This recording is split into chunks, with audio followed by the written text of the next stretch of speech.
Auzitegi Gorenak atzera bota du fiskaltzak sexu erasotzaileei ezarritako zigorren murrizketen aurka jarritako helegiteak. Zigor kodearen erreforma indarrean sartzearen ondoriozkoak dira, eta beraz berretsi egin ditu probintzia auzitegiek 10/2022 lege organikoaren erreformaren ondoren egindako zigor berrikuspenetan erabilitako irizpideak. Bai berdintasun ministerioak, bai fiskaltzak defendatzen zuten epai irmopeko zigorrak ez direla murriztu behar, baldin eta zigor horiek arau berriaren barruan bazeuden, baina zigor arloko salak atzera bota ditu fiskaltzaren errekurtso guztiak, kondenen gehikuntza aldarrikatzen zutenak guraso ahalaren tutoretzaren eta kuradoretzaren eskubidei erantzitako zigorrak izan ezik.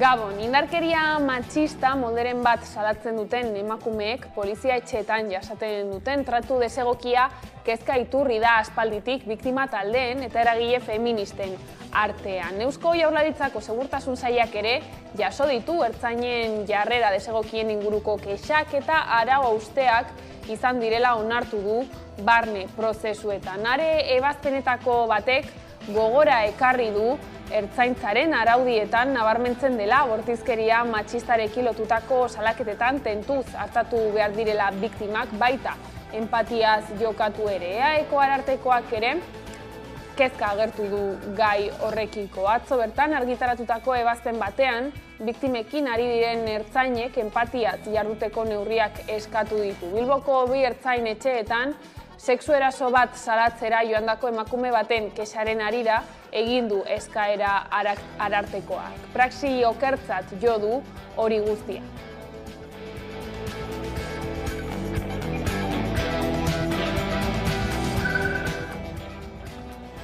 Eta arrabotsa sortu du Irungo komisaldegian agertu den agiri batek. Irungo atzerritarren eta mugen brigadako buruak sinatutako ohar bat da eta bertan jaiegunak eskaintzen dira atxilotutako migratzaile kopuruaren arabera. Atzo, astelenarekin egon zen agiria publiko eta agindua bertan bera utzi zuen ondoren poliziaren EAEko buruzagitza nagusia. Koarrean jasotzen zenez, uztailaren batetik aurrera Espainiako poliziak konpentsazio egunak emango zizkien agentei asteburuan atxilotutako migratzaile kopuruaren arabera.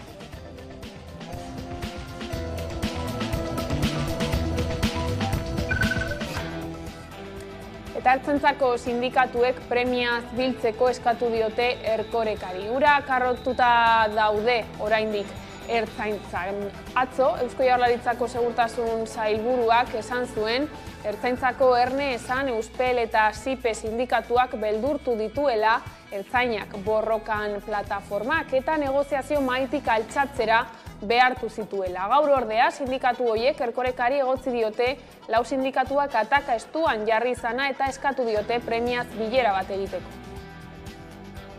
Gerra esapidea, espresio hori erabiltzea erabat desegokia dela horrelako dokumentu batean.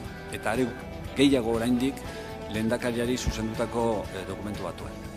Ona litzateke hitz hori erabilketatik bazterrean ustea, eta hitza ez ezik baita ere hitz horrekin batera datozen beste jarrera gogor, anker eta desegokiak honen guztiaren inguruan, ezta? Negoziaketa borondateari dagokionez datu bat emango dizuet argi eta garbi. Negoziaketak iraun izan du sindikatuen ordezkaritzekin duela hilabete eta erdira arte. Erabat gezurra da 2012tik eta gaur arte lan baldintzak ertzaintzaren barruan aldaketarik ez dutela izan baieztatzea. Gaur ere greba eguna izan dute Gasteizko Michelin multinazionalaren lantegian eta grebara deitu duten sindikatuen arabera ekoizpen lerroetan 95%koa izan da greba. Astelenekoak baino oihartzun handiagoa izan du deialdiak, langileen 93%k babestu baitzuen astelenean. Michelinek 12,2ko soldata igoera eskaini du datozen 4 urteetarako. Eta sindikatuek nahi dute ordea soldata kontzeptu guztiak inflazioarekin lotzea, izan ere hortik kanpo geratu dira malgutasun pizgarria eta gaueko lanaren pizgarria.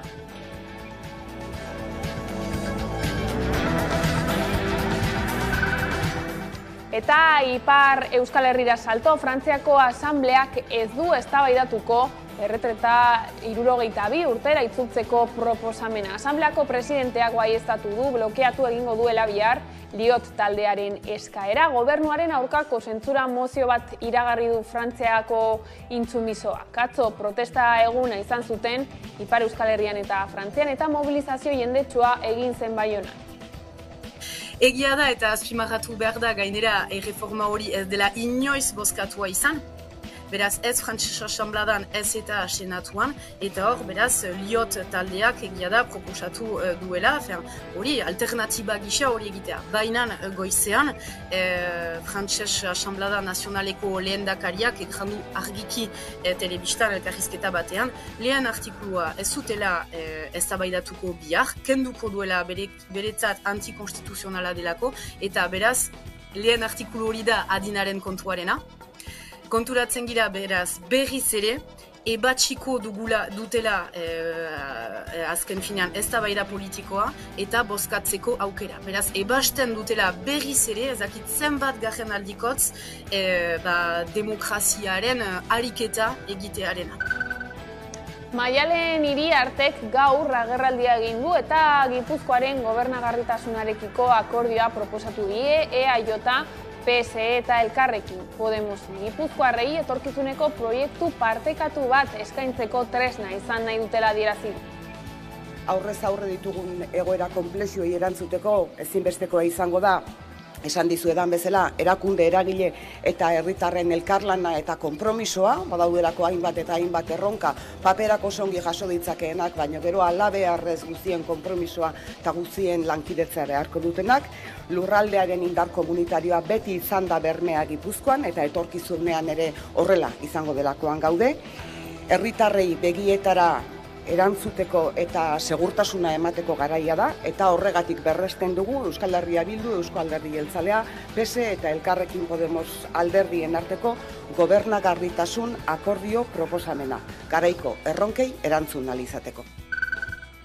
Eta Eusko Jaurlaritzak ingurumen hezkuntza bultzatuko du herritarren artean, Udane Arbeo.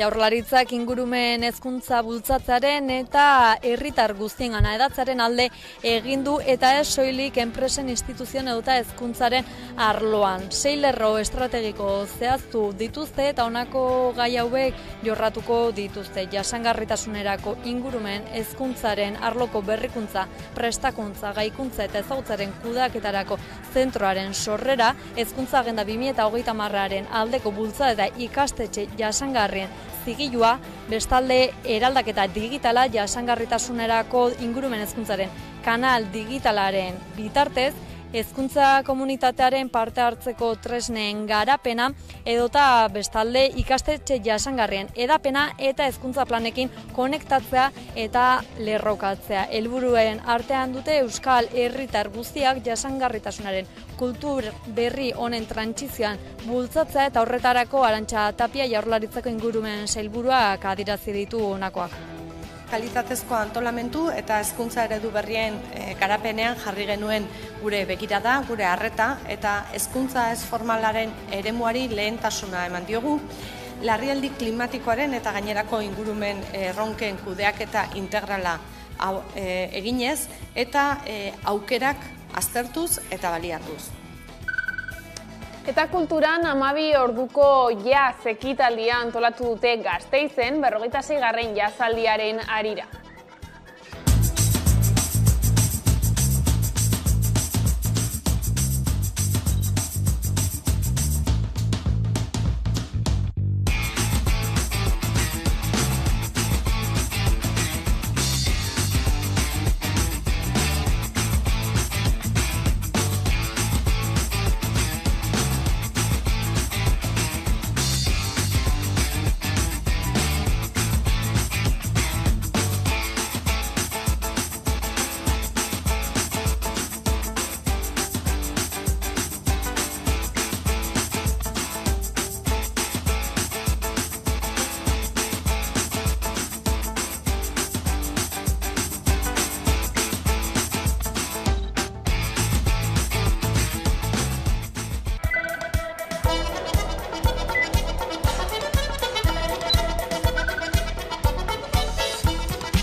Ongietorriak gurean gaur gaueko albistegira. Indarkeria matxista molderen bat salatzen duten emakumeek, polizia etxeetan jasaten duten tratu desegokia kezka iturri da aspalditik biktima taldeen eta eragile feministen artean. Eusko Jaurlaritzako segurtasun sailak ere jaso ditu ertzainen jarrera desegokien inguruko kexak eta arau hausteak izan direla onartu du barne prozesuetan.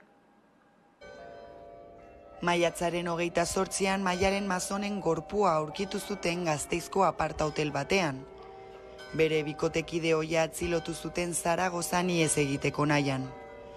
Gertatutakoaren ostean Josu Erkorekak segurtasun sailburuak presazko agerraldia eskaini zuen.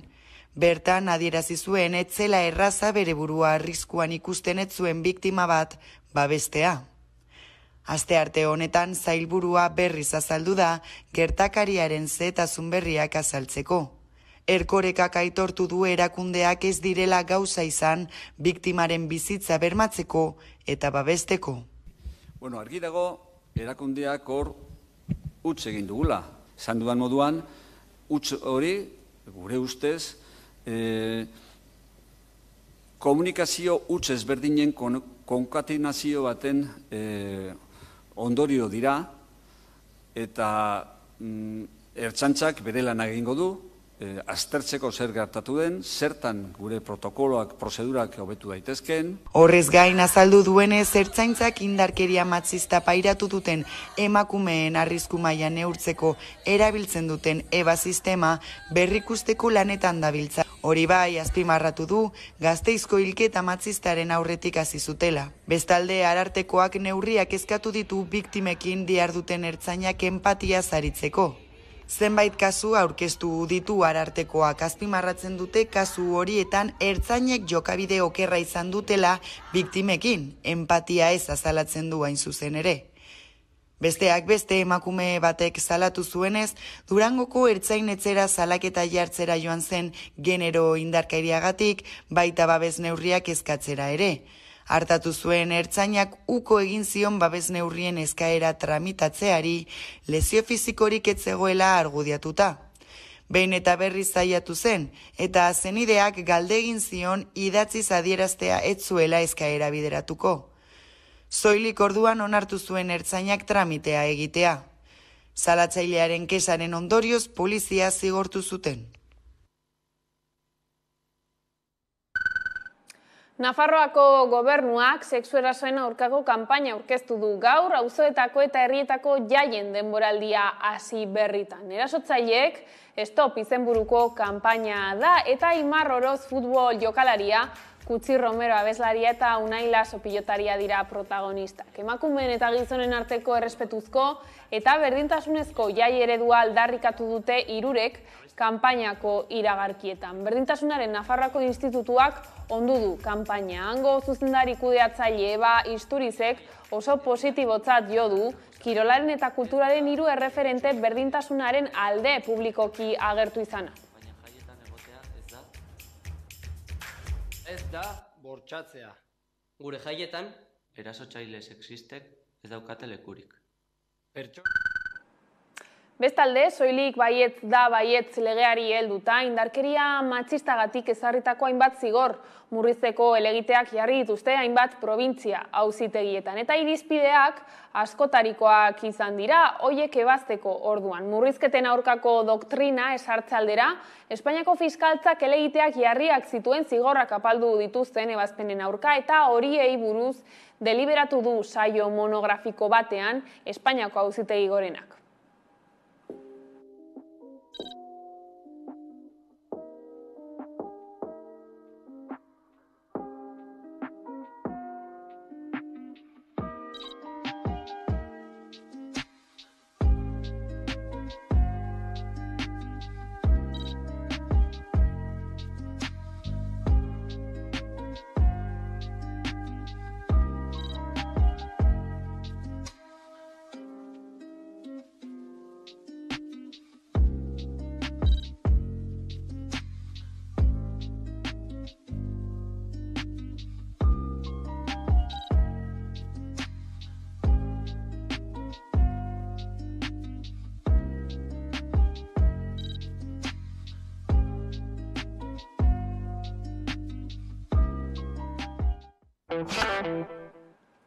Espainiako poliziak jaiegunak eskaini ditu Irunen, atxilotutako migratzaile kopuruaren arabera agiriak jasotzen du, etorkin bat atxilo hartzearen truke 3 jaiegun lortuko dituztela, 2 atxilo hartuta 4 egun eta 10 hartuta 5. Hala, uztailaren 1 aurrera Espainiako poliziak konpentsazio egunak emango zizkien agentei.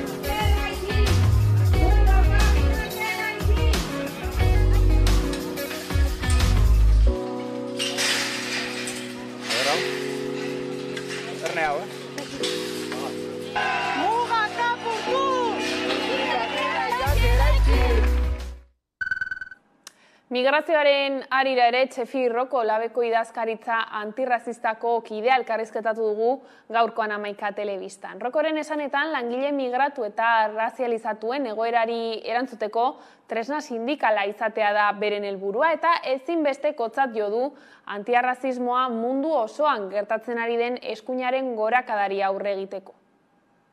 Bueno, zoritxarrez, gaurko albiste ez da gauza berria guretzat. Egunero, administrazioetik, poliziatik, arrazismoak erreproduzitzen dute. Eta, bueno, egia zan, beldurra ematen dit, zelako impunitatea maila, premio eta kastigo logika horiekin funtzionatzen dute. Ez da gauza berria, hainbat Euskal Herriko lekuetan, eragile sozialetik, salaketak egiten ari dute, abuso polizialaren aurre egiteko, kontrolean perfil etniko arrazialagatik, eta, bueno, bai, Irunen Daiako muga, baina herriko auzoetan eguneroko gauzak da. Solo falta da San Franciscora joateko, eta, bueno, da, zoritxarreaz, da egoera oso preokupantea, eta azkenean da gaurko jendarteko sintoma bat da. Gu sindikatu bezala, bueno, adi egon behar gara, eta salaketa hori oso importantea dira, azkenean pertsona guztiak, eskubide guztiak izan behar dute, baina arrazismoarekin, abusoekin, arazoekin oso erronka handia daukagu. Bestalde, Erkorekak gaitzetsi egin ditu ertzainak borrokan plataformaren jarrera anker eta desegokiak. Jaurlaritzako segurtasun sailburuak plataforma asindikalari leporatu dio ertzaintzako sindikatuak negoziazio mahaitik altxatzera behartu izana. Bere aldetik, ertzaintzako sindikatuek premiaz biltzeko eskatu diote Erkorekari.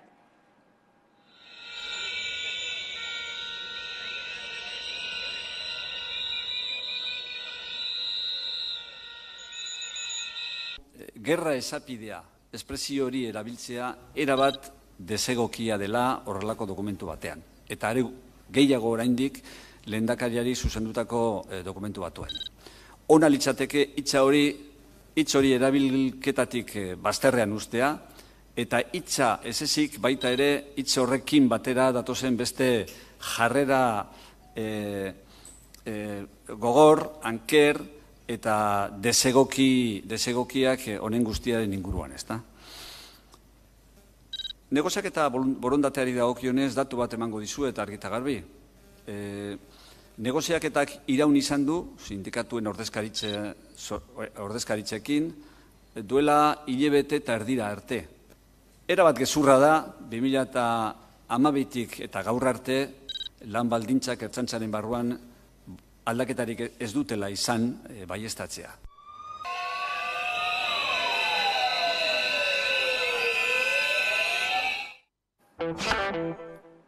Eta manifestazioekin jarraiki gaur ere greba eguna izan dute Gasteizko Michelin multinazionalaren lantegian eta grebara deitu duten sindikatuen arabera, ekoizpen lerroetan 95%koa izan da greba. Gasteizko Michelineko langileek bigarren greba eguna egin dute asteazken honetan. 3 ekoizpen txandetan piketeak izan dira. Hau da, goizeko 5etan, eguerdiko ordu batean eta gaueko 9etan. Astelehenean egin zuten bezala goizeko 8:30 mobilizazioa egin dute Zaramagan kokatuta dagoen lantegiaren inguruan. Horrez gain arratsaldeko 6etan manifestazioa abiatu da lantegitik Martxoak 3ko plazara.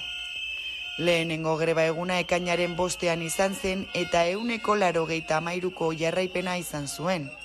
Larun batean eta hurrengo astelehenean, ekainaren 10ean eta 12ean urren ezurren, aurre ikusita daude beste 2 greba egun. Hala ere, ostiral honetan, bilera egingo dute Michelineko zuzendaritzarekin. Gasteizko lantegian gutxiengo sindikalak egin du greba deialdia, hau da, ELA, LAB, ESK eta CGT sindikatuek, langile batzordearen babesik gabe. Komisiones Obreras, UGT, CESIF eta CCM sindikatuek osatzen dute gehiengo sindikala. Azken asteotan greba bertan behera ustea eskatu zuten, baina ez dute lortu. Gipuzkoako lantegian ere greba deialdia egin dute, Lasarte Horian 500 langile daude. Kasu honetan lan usteko deia langile batzordeak egin du, LAB, Komisiones Obreras, UGT, ELA eta CESI sindikatuek hain zuzen ere. 4 greba egun egingo dituzte ekainean eta uztailean. Michelinek 112ko soldata eskaera eskaini du datozen 4 urteotan. Sindikatuek nahi dute ordea soldataren kontzeptu guztiak inflazioarekin lotzea. Horrekin batera lanaldia eta behin-behinekotasuna murriztea eskatu dute.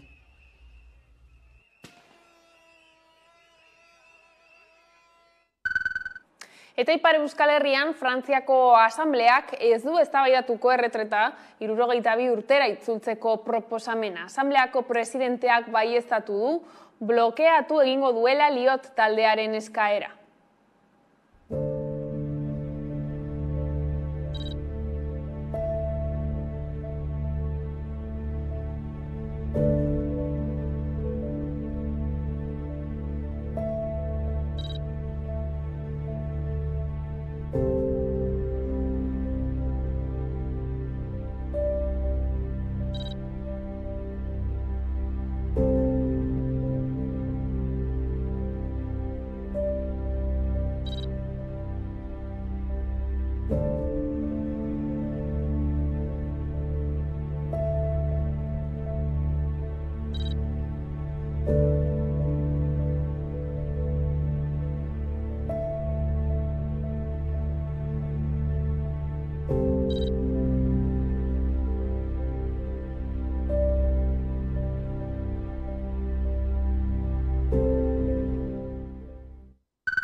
Eta Gasteizko tranbiako langileek ere elkarretaratzea egin dute gaur goizean parlamentuko atarian lanbaldintza hobeak eskatzeko. Ekainaren 16 arte lanuzteak egingo dituzte.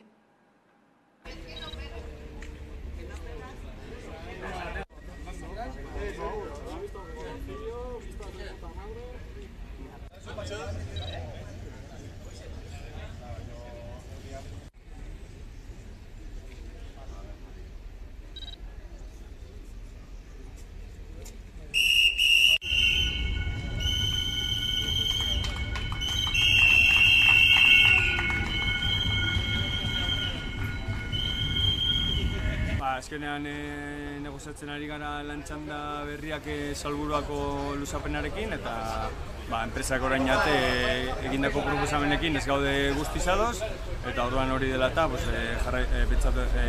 konbokatu ditugu paro hauek eta aurrera goaz beraiekin.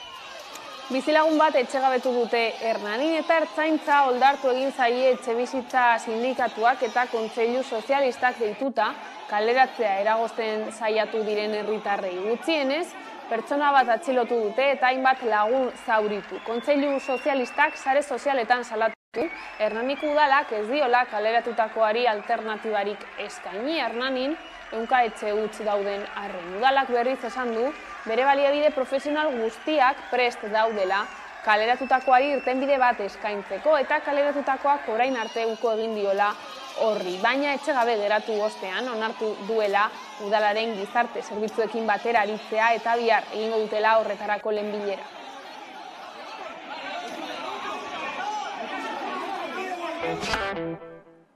Eta gai aldatuta hezkuntza lege proiektuaren inguruan eztabaidatzen eta ekarpenak jasotzen ari dira oraindik Eusko Legebiltzarreko hezkuntza batzordean. Atzo, besteak beste, Euskalgintzaren Kontseiluan UGT-ren eta Komisiones Obrerasen txanda izan zen eta agerraldiak egin zituzten eragile horietako ordezkariek.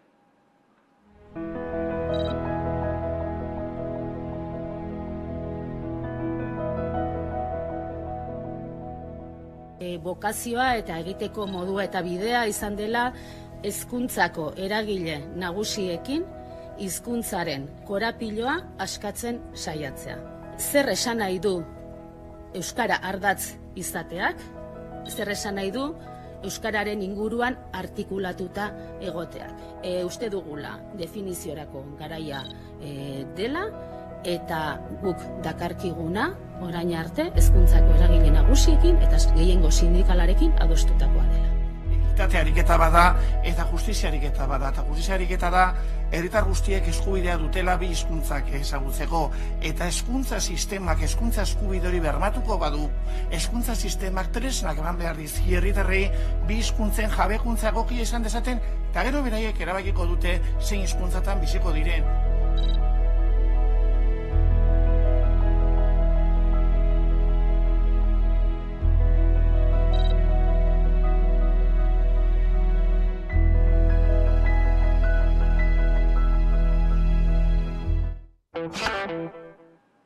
Hogeita hamar gradu inguruko temperaturara iritsi eta 60%ko hezetasuna badago lan jardunean etenak egitea proposatuko du LABek. Sindikatu abertzaleak protokolo bat idatzi du lantokietan beroaren arazoari aurre egiteko eta ura indarrean jartzeko kanpaina abiatuko du.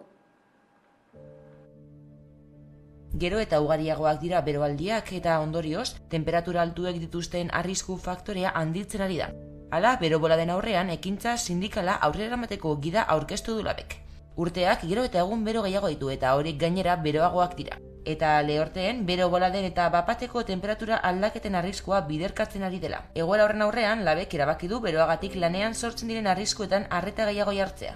Horrela, arriskuak identifikatu eta soluzioak jartzeko eskarak egiteaz gain, enpresek konponbiderik jarri ezean ekintza sindikala aktibatzeko autua egin du. Izan ere, beroarekin lotutako arrisku egoeren aurrean 4 neurri zehaztu ditu sindikatuak. Lehenengoa, enpresari formalki eskatzea legezkoa den arriskuaren prebentzio jarduera espezifikoa. Bigarrena, osalan eta neploiri jakinaraztea neurketarik egiten ez dela edo neurketak antzuak direla. Hirugarrena, lan ikuskaritzari jakinaraztea araua ustea eta arriskuaren esposizioa. Azkena, antolakuntza neurriak abian jartzea alde bakarrez, sentsazio termikoaren arabera atsedenaldiak egingo direla.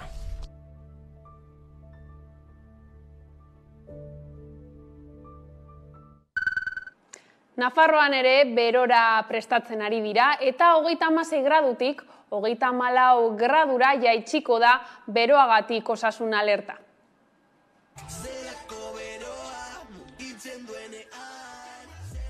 Nafarroa berorako prestatzen ari da eta osasun publikoak temperatura altuengatik 36 gradutik 34 gradura jaitsi du osasun arriskuen alerta. Temperatura minimoen adierazleak kendu eta Nafarroa zona isoklimatiko bakar batean bateratuko da. Arrisku maila alertaren barruan gutxienez 3 egunez jarraian gainditzen denean aktibatuko da.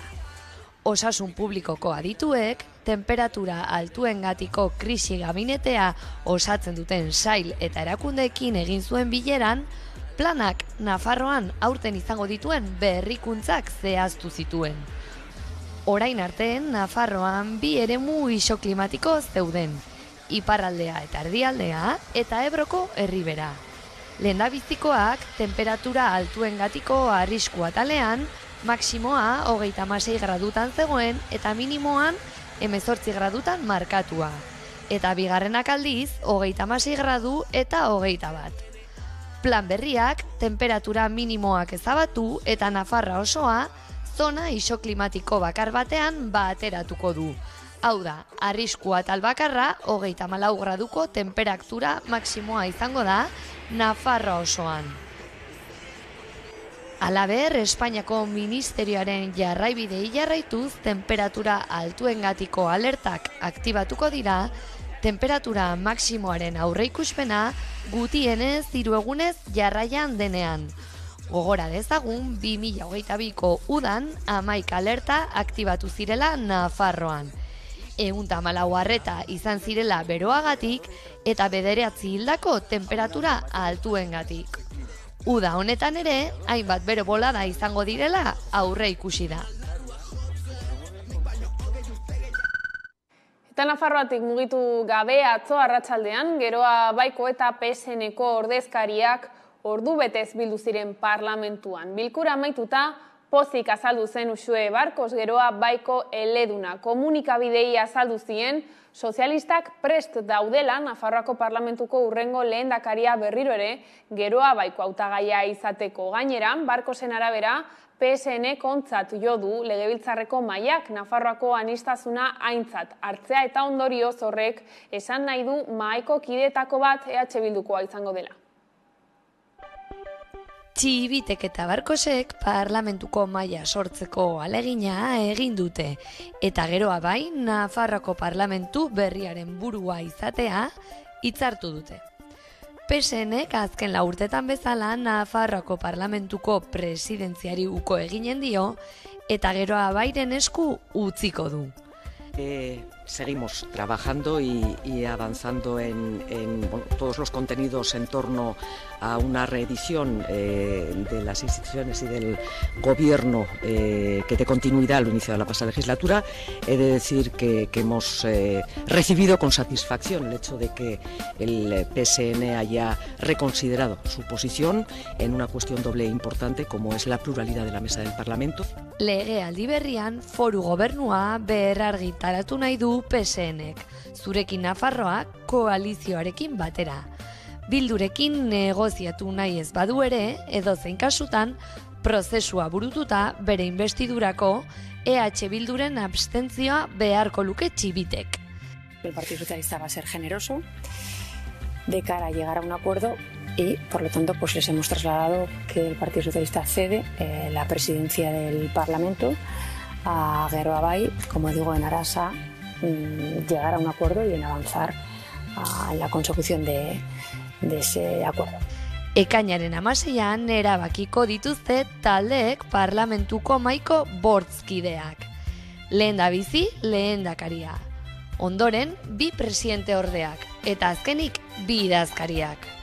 Bozketaren dinamika kontuan harturik, Geroa Baiko hautagaia izanen da presidentea. Presidente orde lehena PSN-koa izanen da eta bertzea UPN-koa. Azkenik, idazkari bat eskuineko alderdikoa izanen da, eta bertzea EH Bildukoa. Bileran Iruñeko udalaren inguruan ere solastatu ziren. Txibitek Barkosi erran zion, ontzat jotzen duela Geroa Baik proposatutako 3. bidea, baina ez duela hasiron alkate eginen.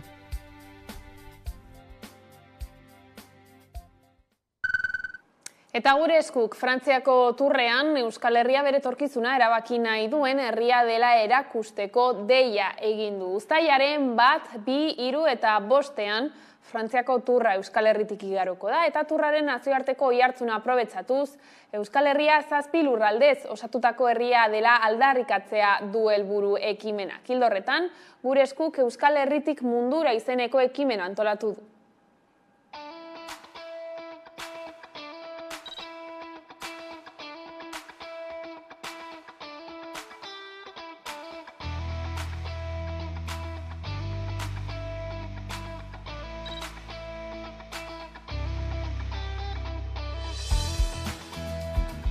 Orduan, gure eskuren proposamenaren helburua Euskal Herria 7 lurraldeko herri bat dela eta erabakitzeko eskubidea duela nazioartean aldarrikatzea izango da.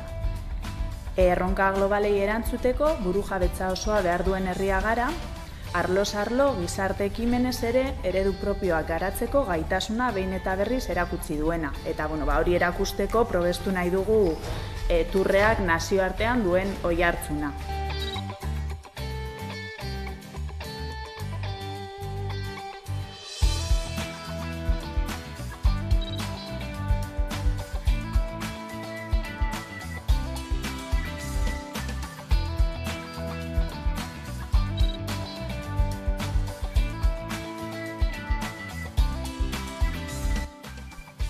Urte betetzen dituela. 10 urte igaro dira, baina 10 urte baino ez. Burujaltza prozesuak luzeak izaten dira. Hamarkada honetan aurreko belaunaldiaren eta aurreko belaunaldiek egindako lanari jarraipena ematen aritu izan gara. Eta herritarrok jabetu gara, herri gisa erabakitzea prozesu bat dela. Eta elkarrekin egin behar dugun bidea dela izuzen ere. Donostiara egingo dugu salto orain, bertan pasaleku berriaren obrak amaitu direlako eta berriro ireki delako oinezkoentzat eta ibilgailuentzat.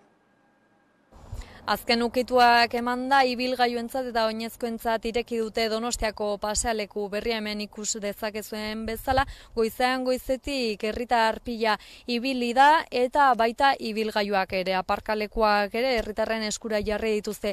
Dagoeneko hori bai eta ordaintzeko makinarik ez da, naiz eta errepidea duela egun batzutatik irekita dagoen. Lanei dagokienez, 726.000 euroko aurrekontua izan dute eta orotaren eta 10 inguraketa jarri dituzte, hemen atzean ikus dezakezuen bezala. Batzuk 40 tonako kablez eginezkoak dira, mazelari edota mendiari eusteko, eta beste batzuk hegalean dagoen metalezko sareari eusteko, harririk erorrez dadin eta segurtasuna bermatzeko.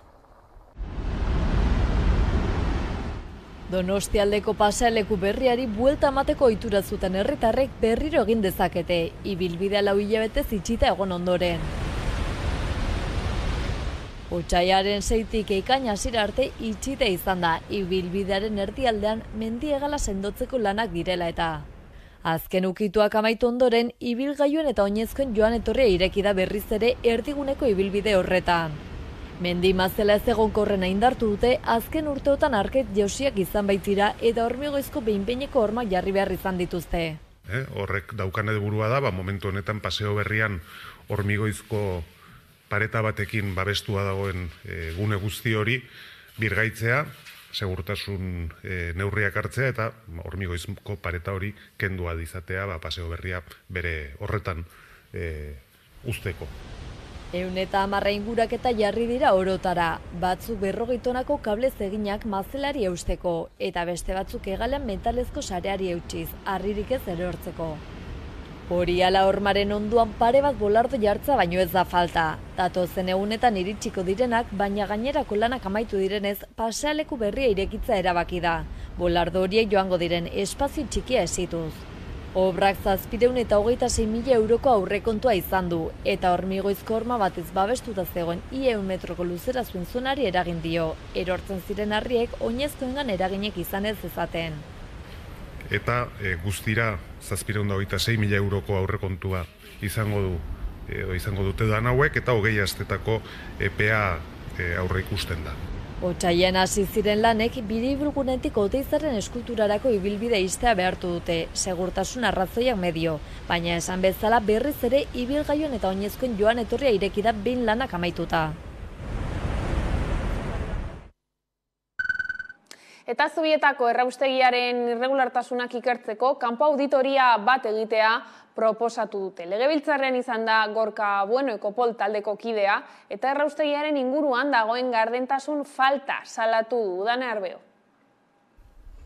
Ekopol taldeak egindako ikerketek erakusten dute Zubietako erraustegiak dituen datuen inguruko gardentasun falta. Besteak beste, labeen, temperaturen goraberen eta geldialdien inguruko intzidentzien eta anomalien berri eman ez izana, kontrol falta eta legeztatze prozesuan atzemandako irregulartasunak. Otsailean Ekopolek argitaratutako txostenaren arabera Zubietako erraustegiak 2000 aldiz baino gehiago gainditu zuen kutsadura muga 2020 urtean eta gaineratu dute erraustegiari ez diotela eman energia balorizazio planta bat izatearen ziurtagiririk. Datu horiek azaldu zituen Gorka Bueno Ekopol taldeko ikerlari eta EHUko irakasleak atzoko egunean legebiltzarrean eta bertan gardentasun falta salatu zuen. Hala, proposamen bat egin du, kanpo auditoria bat egitea, ikertzen jarraitu eta analisi bat egin ahal izateko. Babesa eman diote Elkarrekin Podemos eta EH Bildu alderdiek aldiz EAJak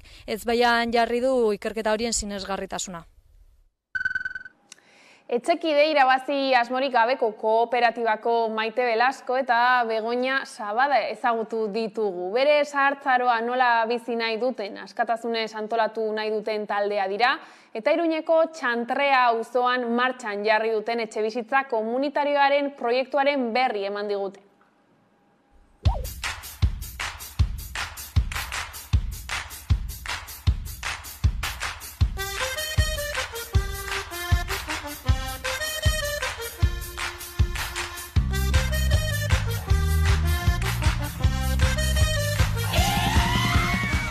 Etxekide irabazi asmorik gabeko kooperatiba bat da. Gure zahartzaroa nola bizi nahi dugun, askatasunez antolatu nahi dugun talde bat gara. Dena desberdina da norbere arabera, aldakin guzti forma duen mundua, buruz bera. 35 bat etxe bizitza egin nahi ditugu, orube publiko batean. Gure bukaera arte bizitzeko asmoarekin.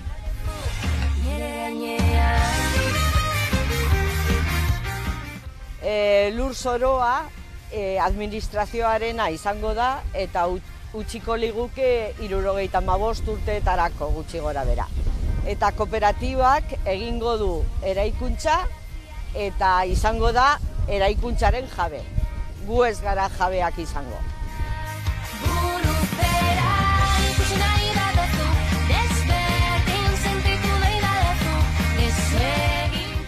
Etxekideko kidea izateko lehenengo bazkide bezala sartu behar da. Eta 6 hilabete gutxi gora bera bazkide bezala izanta eta kooperatibiste guztiek onartu eskero sartu daiteke kooperatibista bezala. 50-60 urte bitartekoa izan behar da, fisiko eta psikikoki autonomo izan behar da, bizi testamentoa egina izan behar dugu, eta bazkide bezala sartzen zarenean, ja hasi behar duzu lanean taldean ikusteko ja bien aldetik ja sartzeko aukera dagoen edo ez.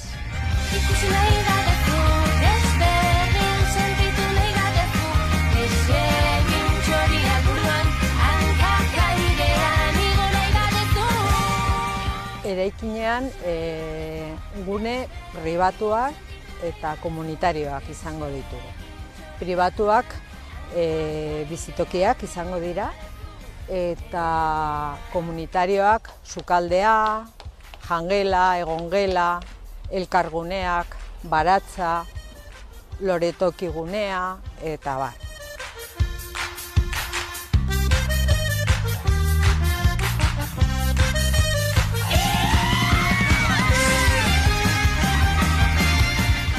Lantalde desberdinetan antolatua gaude. Orain ditugu taldeak, ekonomia, komunitatea, zainketak, orubea, festak. Lan bakoitzean lantzen eta erabakitzen duena gero konsejo rektorera eramaten da. Kontseilu Errektorean osatuta dago talde bakoitzetik 2 lagun gaude, Kontseilu Errektorean. Eta hilabetean behin batzarra egiten dugu.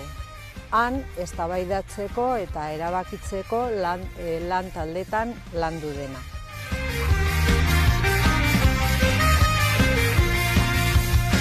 Itxasoa zerura eta zerua itxaso, seia bederatzia izan daiteke akaso, egiberien mila biziko gera. Gure antolatzeko moduan soziokrazia aukeratu dugu. Soziokrazia modu bat da talde batean lanak banatzeko eta erabakiak hartzeko. Erabakiak kontsentsuz hartzen dira.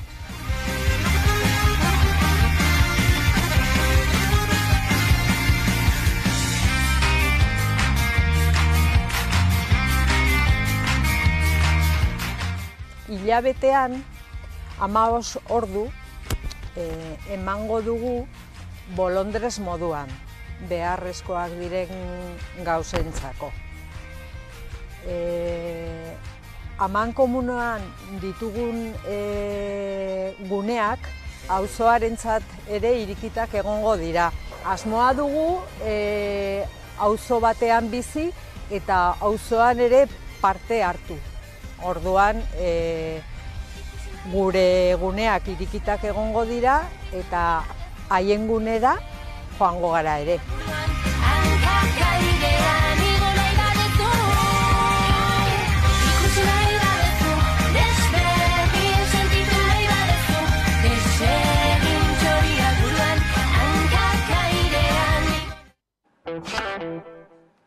Eta kulturarloan Araba Euskaraz ekainaren 11an izango da Olarizuko zelaietan. Aurtengo edizioa Aguraingo Lautada ikastolaren aldekoa izango da eta egun osoko egitaraua prestatu dute.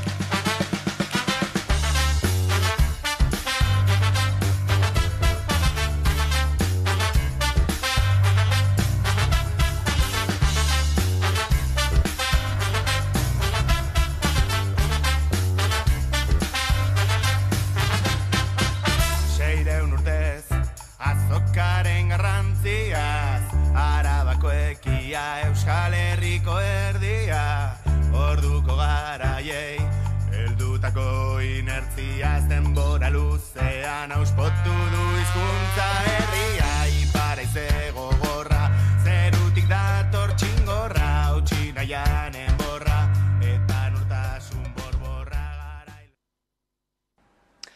Eta horren inguruan, xehetasunak emango dizkigu Xabi Baldor, Lautada ikastolako zuzendaritzako kideak. Gabon? Gabon, kaixo, zer moduz. Guztia prest iganderako ja da? Bueno, martxan, azken ikutuak falta dira, baina lanean gaude eta prest eta posik. 8 ikastola zarete ezta Araban, ikastolen elkartearen baitan eta auzolanean eta elkarlanean ere aritu zarete. Lautada ikastolari bultzada eman nahi diozue oraingoan, nolakoa da zuen ikastola? Bueno, gure ikastola nahiko txikia da, 2008an jaio ginen eta, bueno, guraso kooperatiba denean, gure lana hori, familiekin, ikasleekin eta irakasleen artean aurrera eramaten dugu. Gaur egun hori, 2 eta 16 urte bitarteko gutxi gora bera 250 ikasle ditugu lerro bakar batean eta hori, nahiko txikia, nahiko familiarra, baina, bueno, lan handia egiten du aurrera eramateko gure proiektua eta horretan gaude gaur egun. Agurainen eta Lautadan ere martxan dagoen euskalduntze prozesuari ekarpena egin nahi diozue, zein da argazkia, zein da euskararen erabilera Agurainen eta Lautadan? Bai, bueno, hori komentatu moduan, hori Lautada ikastola Agurainen kokatzen da, Agurain herrian, eta hori Alabako Lautadan, eta guk jasotzen ditugu eskualde guztiko ikasleak. Ez da, esango nuke nik ez dela bereziki eremu euskalduna, baina bai uste dugu azken hamarkada honetan asko aurreratu dela zentzu honetan, bai euskararen ezagutzari dagokionez, baina baita ere erabilerari dagokionez. Eta horre aipamen berezia egin nahi dut edo ez, azken finean bai Agurainen bertan, baina baita ere eskualdean euskaltzale mugimendu oso aktibo bat badago eta egon da azken urteetan, eta nik uste horri esker gaur egun aurreratu duguna, naiz eta oraindik ere lan handia dugun aurretik noski. Esan dugu, ekainaren 11 datorren igandean jaiegun handia ospatuko duzuela Olarizun, baina urtean zehar ere ekintza asko egiten dituzue, zeintzuk dira eta zein da horien helburu nagusia? Bai, hori da, azken finean guretzat araba euskaraz ez da egun bateko kontu bat, ez? Kurtso guztian zehar ibili gara ekintzak antolatzen, beti euskera eta euskal kulturaren lotuta eta baita ere ikastoletan lantzen ditugun balioak ardatz izan da edo. Kontzertu ugari antolatu ditugu, euskal pilota topaketak, mendi bilbideak, ez dakit ekimen ugari, baina nik bai gogoan dut edo bereziki uste dute herrian nolabaiteko ondorio positibo oso importantea utzi duela maiatzean antolatu genuen dantza eguna, azkenean ara euskaraz herriari ere eskaini nahi zaio eta bertan antolatu genuen Euskal Herriko lurralde ezberdinetatik ekarri genituen etorri ziren dantza talde eta baita ere Agurainen bertan jatorri ezberdinetako pertsonek euren herrialdeko dantzak erakutsi zizkiguten eta oso egun polita izan zen eta gero ere, ez dakit nik besteren bat azpimarratu beharko bazen, orain dela gutxi antolatu genuen Jon Maiak bere emanaldia kantu bat gara emanaldia duela eta izan dela bakarra eman duena Araban eta sorte dauki genuen berarekin elkarlanean Agurainen antolatzea. Eta ekintza horiei igandeko araba euskaraz ere gehituko zaio. 23. edizioa da eta abesti oso polita sortu duzue, Malen Urbegain, Lautada ikastolako irakaslea, eta baita ere tek elektro-txarangak jarri dio musika. Hitz joko bat egiten duzue ekin hitz horrekin, zer eman nahi duzue aditzera horrekin? Bai, hori, abestia sortzaren prozesua bera ere nahiko polita izan da, elkarlanean, irakasleak, musikariak eta guztiak, eta azken finean hori, ekin lelo horri eman nahi zaio garrantzia, gure ustez ekintzari edo ekiteari egiten zaio referentzia, gure ustez hori, ikastola guztien artean lantzen ari garen ekitalde hau euskarari bultzada emateko eta ikastolen proiektuari nolabaiteko ikusmiran jartzeko eta ikustarazteko egiten ditugun ahalegin guzti horiek isladatzeko balio du kantak berak ere eta nolabait ere ekinaren ekinez edo bagoazela aurrera, bizkanaka, saia izan dela ikastola bera sortzea, saia izan da hamarkada hau aurrera egitea, baina ekin eta ekinez bagoaz aurrera eta uste dugu orain dela 10-15 urte, baina apur bat hobeto gaudela eta espero dut hemendik eta 15 urte, baina okerrago egotea euskalduntze prozesu horretan. Eta nolako harrera espero duzue igandean, espero dugu behintzat eguraldia lagun izatea, ikusiko dugu?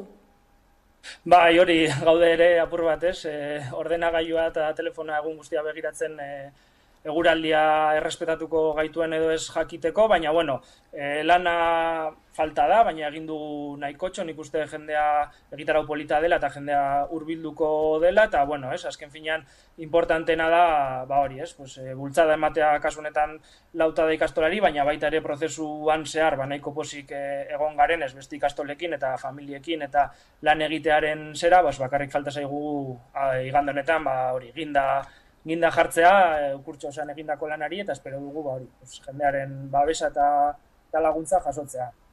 Hortxe gonbidapena, Xabi, datorren igandean Olarizun Araba, euskarazen egongo gara gu ere. Mila esker gurekin egoteagatik. Mila esker zuei espazioa eskaintzearren. Eta Bilboko udalak antolatzen duen Rafael Mikoleta euskarazko ipuinen lehiaketak 8 eta 16 urte bitarteko ikaslek idatzitako 14 kontakizun saritu ditu. Aiara Durreta lankidea izan zen atzo bertan. Bilboko udalak antolatzen duen Rafael Mikoleta lehiaketak, euskarazko ipuinen lehiaketak, 8 eta 16 urte bitarteko ikasleek idatzetako 14 ipuin saretu ditu. Beste edizio bat, aurten ere, eta dagoeneko 35 dira. Imaginatu eta idatzi dituzuen istorioekin gu harritzea lortu duzue berriro. Fantasia, abentura edo fikzioa, baina errealismoa ere bai, ardura handiko gaiei heltzeko orduan dela anorexia edo dela gerra. Lehiaketak 9 kontakizun ere nabarmendu ditu eta ipuin sarituekin liburu bat argitaratu dute. Aipatutako liburu hori irabazleen artean banatu da, baita udal ikastatze eta liburutegitan ere. Euskarazko ipuin lehiaketaren 35. edizioa izan da, eta guztira 1004 ipuin aurkeztu dira. Beti esaten dugu baita ere gauza bera, baina parte hartzea da gauza garrantzitsuena. Denak ezin dugu irabazi, baina bai denak parte har dezakegu eta hori benetan da geutzako importantea. Rafael Mikoleta lehiaketaren helburua da euskarazko irakurketa eta idazketa sustatzea Bilboko lehen hezkuntzako eta derrigorrezko 2. hezkuntzako ikasleen artean. Ipuinek hainbat gai jorratzen dituzte, adingabeen sormena gaien utziz. Fikziozko eta abenturazko kontakizunen bidez, edota gerra, anorexia, diskretasuna, eta empatia edo ausardia eta beste balore batzuk gogoeta gai hartuta. Gogoetak, kasu askotan zegoen bizipenen gainean, erakutsi zer garrantzi duten balioek zuen eguneroko bizi moduan. Izan ere, adiskidetasuna, errukia, empatia, zintzotasuna eta ausardia izan dituzue gai, eta errespetua ere bai. Dela inguruan ditugun pertsonen alderako, dela ingurumenaren alderako. Eta horrela iritsi gara albistegiaren bukaerara. Gaurkoan, ETS-ren aukera berriak abestiarekin agurtuko zaituztegu. Gustatuko zaizuelakoan, besterik ez gure aldetik horiek izan dira gaueko albistegiak gurean gaur. Utzi dituenak. Gogoratu guztiak eta gehiago nahi duzuen aldiro hamaika.eus atarian daudela eskuragarri. Ongi izan eta bihar arte. Aizearen norabidean, puntu bati begira, galtzen dugu ingurua, eta bertan dauden koloreak. Baina bide gurutzeak, dira aukera berriak, dira aukera berriak, aukera berriak.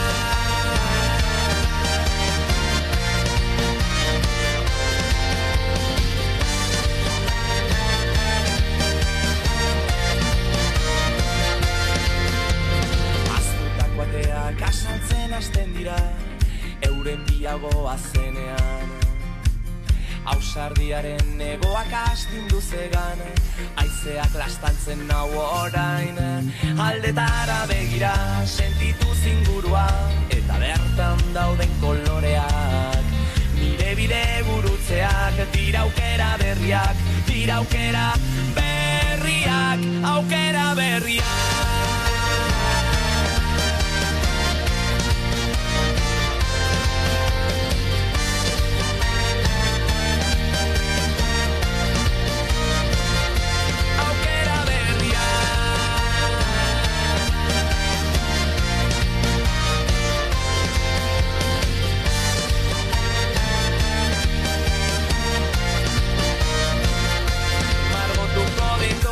Kolore berriak